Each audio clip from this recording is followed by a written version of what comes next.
চলো আস্তে আস্তে শুরু করা যাক। তো দেখি আজকে আমরা কি শিখতে পারি। তো আজকে আমরা হিউম্যান বডির বেসিক কনসেপ্টটা ক্লিয়ার করব। তো এইখানটা আমি একটা ফার্স্ট ফিমেল বডি দিয়ে বোঝাচ্ছি। তো আমাদের যখন ফিমেল বডি তৈরি করা হবে, তো একটা কথা মাথায় রাখতে হবে যে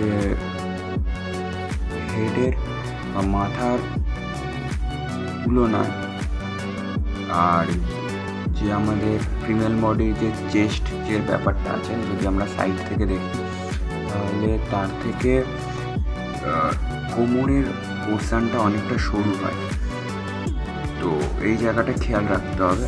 আর আমরা যখন ফিমেল বডি ড্রয়িং করব তখন আমাদের মাথায় রাখতে হবে যে আমাদের ফিমেল বডির নিচের পার্টটুকু একটু হিপের পোর্শনটা মোটা হবে এবং ওটাকে আমাদের চেস্টের যে ব্যাপারটা, তো সেইটার সাথে একদম সামঞ্জস্য করে রাখতে হবে।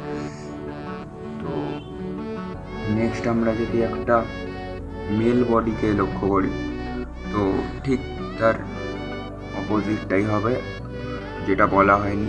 ফিমেলদের কিন্তু বডির তুলনায় হেডটা বা মাথাটা একটু ছোট হবে, আর যদি মেলদের ক্ষেত্রে দেখি তাহলে কিন্তু মাথার তুলনায় একটু বড়ই হবে ফিমেলদের থেকে।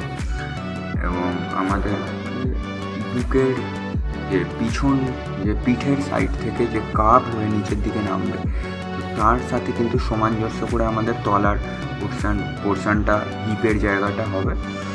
তো এটাই ছিল